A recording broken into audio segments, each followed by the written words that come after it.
Hello everyone, it's Uncle Matt, and I'm here to read you another bedtime story.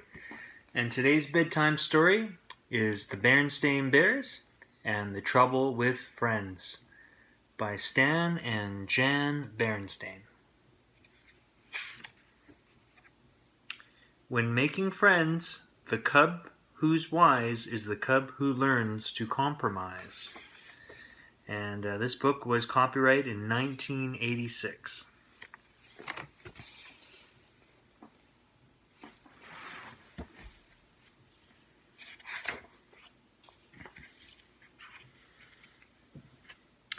Sister and Brother Bear, who lived with their mama and papa in the big tree house down a sunny dirt road deep in bear country, were not only sister and brother, they were playmates and they got along pretty well, most of the time.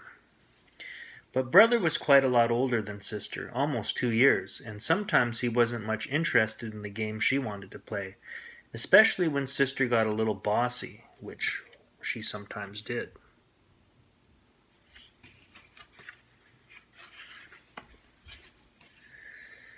"Now," she said one day as she came out of the treehouse with a big armload of her dolls and stuffed animals, "we're going to play tea party. You sit there and be Papa, and I'll sit here and be Mama." "Aw, geez, sis," said Brother, "I'm too old to play tea party. Why, if Cousin Freddie or any of the guys saw me, I'd never hear the end of it. Why don't you find somebody your own age to play tea party with? Besides, I have a date to go skateboarding with Freddie." And off he zoomed, leaving Sister all by her lonesome. "All right for you," she shouted.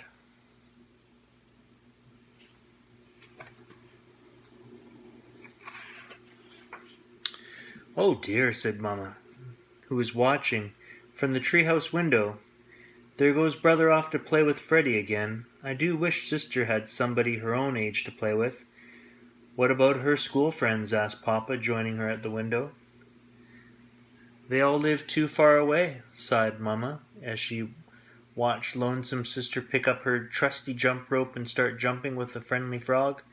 Soon a butterfly joined in. "She has her forest friends, the frogs and butterflies, to play with," said Papa.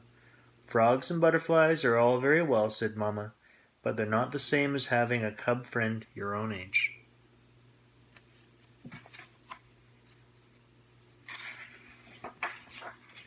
That's when Mama saw the moving truck out of the corner of her eye. "Look," she said, "a new family moving into the empty treehouse down the road. It certainly would be nice if they had a cub sister's age." Sister saw the truck too, and the car following it. "Somebody's moving into the empty treehouse," she said. "I wonder if they have any cubs." And off she skipped down the road to investigate.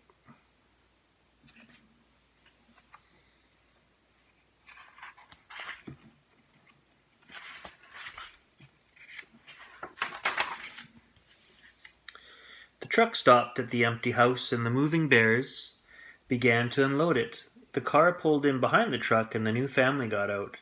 There was a mama, a papa, and a little girl cub just about Sister's age. Sister could hardly believe her good luck. Just what she needed, a little girl cub to jump rope, play tea party in house and school, and have all kinds of club fun with. She could hardly wait to say hello. She skipped over and introduced herself.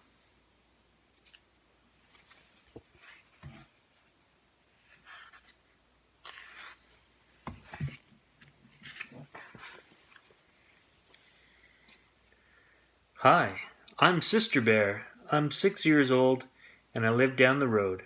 "Hi," said the new cub. "I'm Lizzie Bruin, and this is my papa and mama, Mr. and Mrs. Bruin. I'm 6 years old too. May I try your jump rope? I can do red hot pepper." And could she ever? Lizzie Bruin was the fastest rope jumper Sister had ever seen. The next morning, bright and early, the phone rang. It was Sister's new friend, Lizzie.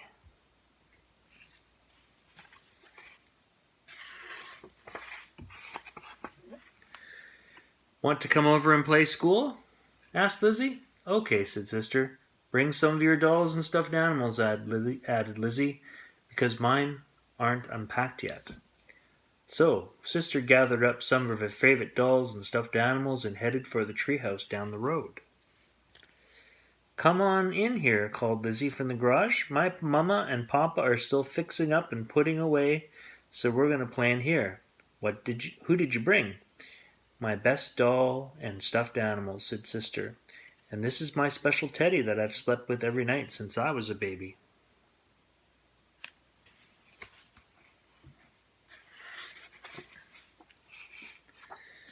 Lizzie had set up the garage like a schoolroom. There were boxes for the pupils to sit on, and there was another box for the teacher's desk. There was even a blackboard and chalk for lessons. This is going to be fun, thought Sister Bear as she began sitting her toys on the boxes. That's when she heard the tapping sound. It was Lizzie tapping on the desk. She had a pretend pointer in one hand and a piece of chalk in another.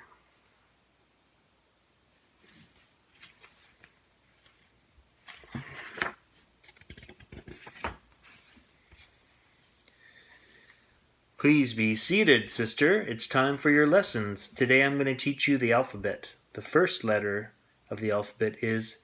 Now, just a minute, protested Sister. Who said you're going to be the teacher? When I play school, I'm the teacher. And not only that, I already know my ABCs. Sister Bear, if you don't sit down this minute, I'm going to keep you after school, said Lizzie. Is that so? Shouted Sister. Well, if you don't give me that pointer, I'm going to keep you after school. That's when Sister grabbed the pointer. Soon they were rolling around on the floor wrestling for the pointer, which broke in two. Now look what you did, shouted Sister. You broke my best pointer.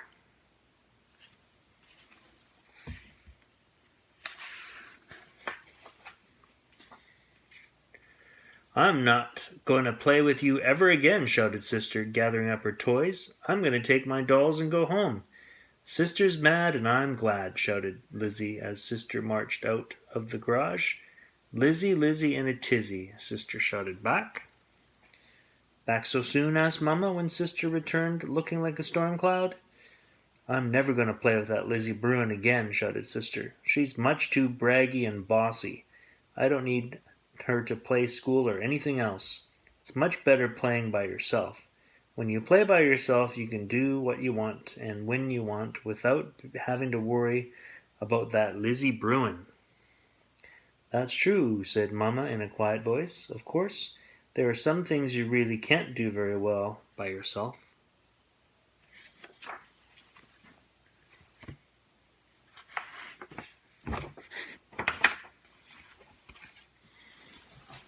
Like what? Asked Sister. You'd have a pretty hard time pushing yourself on a swing, said Mama. And I'd like to see you ride a seesaw by yourself. Most games like hopscotch and jacks take at least two to play. And it certainly is nice to have someone to laugh and giggle with.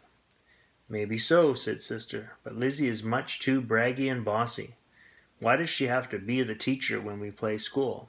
Seems to me, said Mama, taking Sister on her lap, that Lizzie isn't the only cup that's braggy and bossy sometimes. And of course, there is one thing you can do much better by yourself. What's that, Mama? Be lonesome, said Mama quietly. And that's when somebody knocked on the door.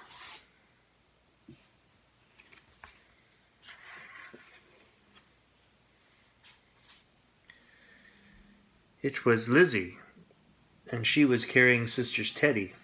When Sister took all her dolls and went home, she forgot her teddy, she said. And well, I know it was her special favorite that she slept with since she was a baby, and I thought she might miss it. Why, thank you, Lizzie, said Mama. That's very thoughtful of you. Thank you very much, said Sister, hugging her teddy. And you can be the teacher if you want to, said Lizzie. Or, said Sister, we can take turns being teacher. Terrific, said Lizzie. Great, said Sister, gathering up her doll and stuffed animals again. Last one back to your garage is a rotten egg.